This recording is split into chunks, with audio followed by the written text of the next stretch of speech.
On a hot summer afternoon, a small, sleepy town tucked away in the heart of America was about to be changed forever. It was a place where tradition ran deep, but so did prejudice. The kind of town where people of color were seen as outsiders, where the air was thick with the weight of old grudges and long-standing racial tension. But what if one act of kindness could shatter everything they thought they knew?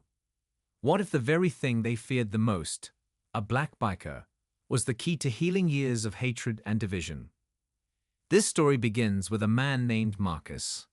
He wasn't anyone special in the grand scheme of the world, just a man with a leather jacket, a helmet, and a motorcycle that rode down the highways.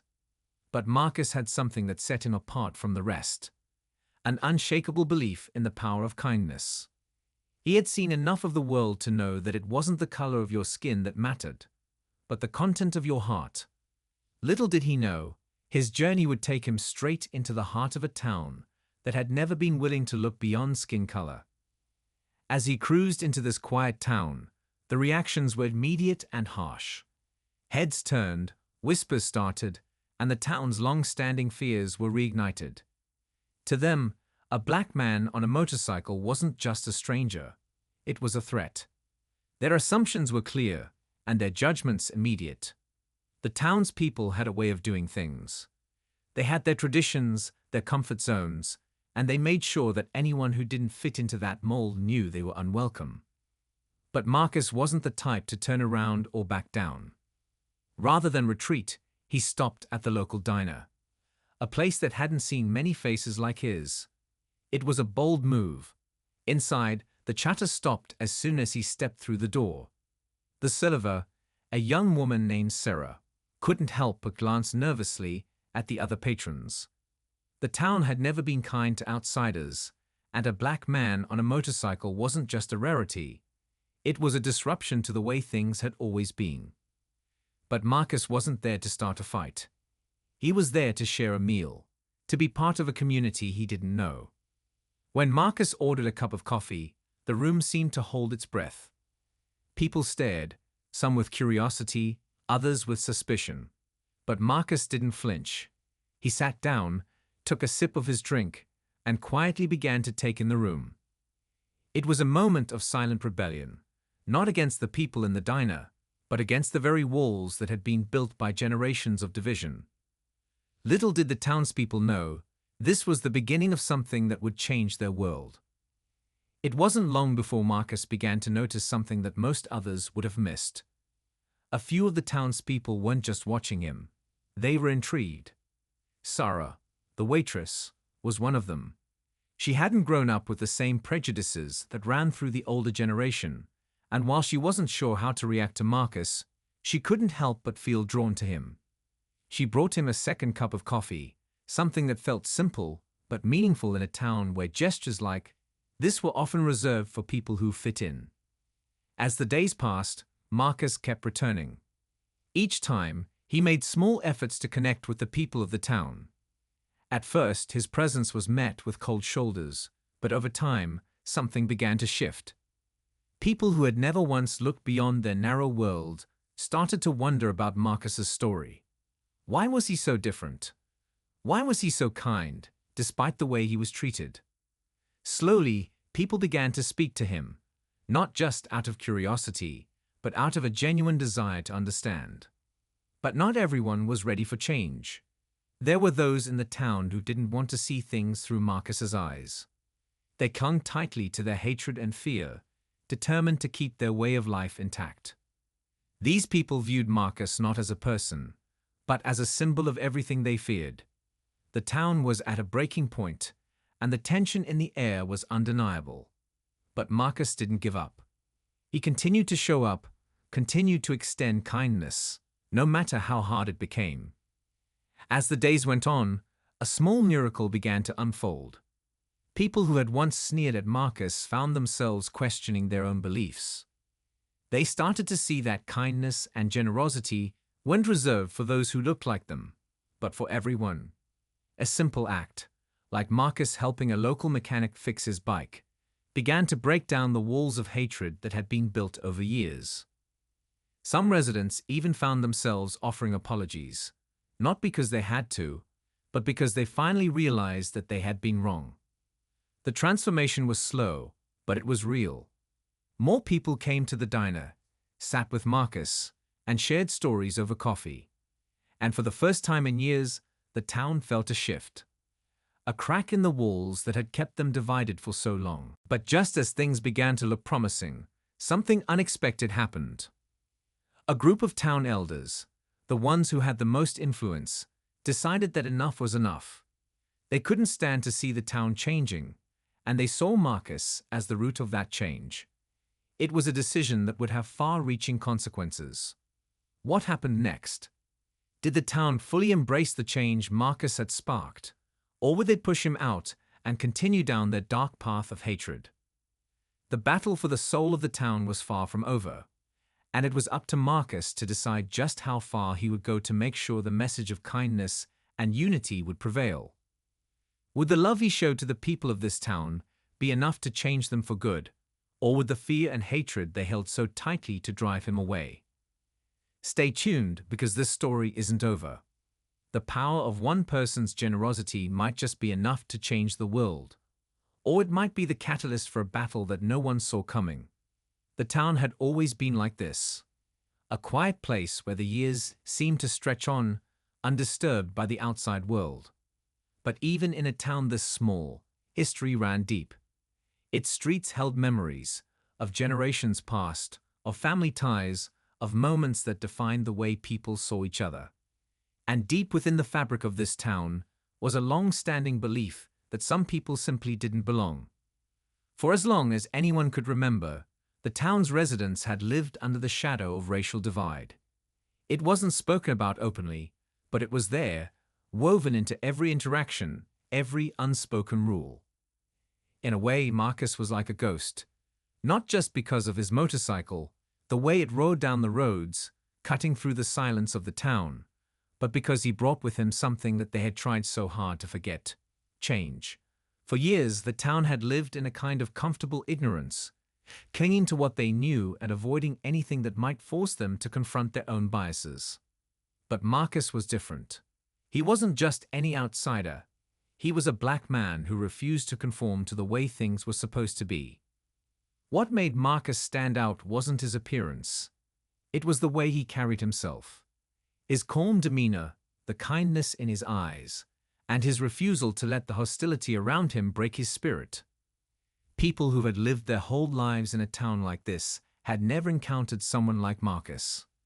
They had heard the rumors, heard the warnings about people like him, and yet here he was, a man who wasn't trying to fight back, but simply to coexist. And it unsettled them. They weren't sure how to process it.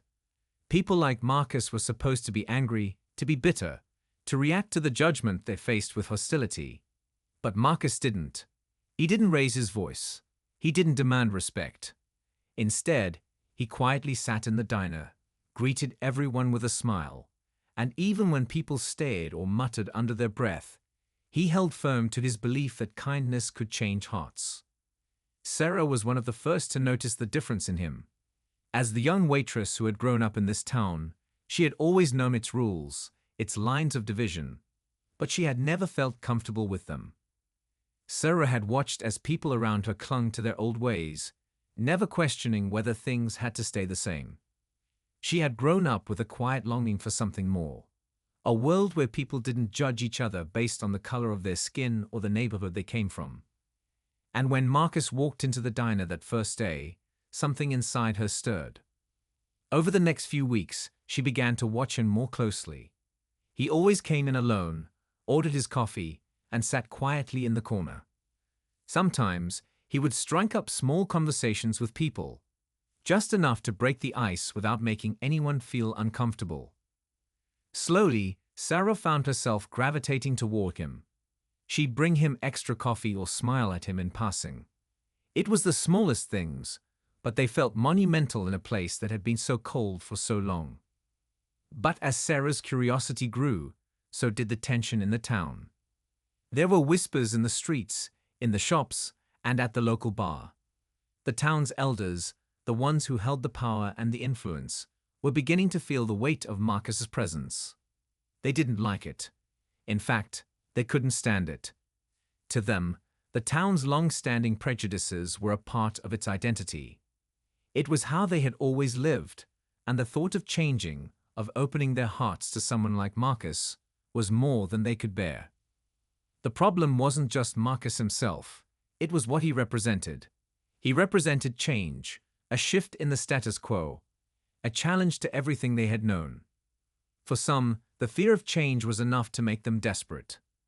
They began to meet in secret, discussing what to do about the outsider. They knew they had to drive him out before his influence spread too far. Some of them believed it would be enough to ignore him, to pretend that he didn't exist. But others had more extreme ideas. If Marcus didn't leave on his own, they would make sure he did.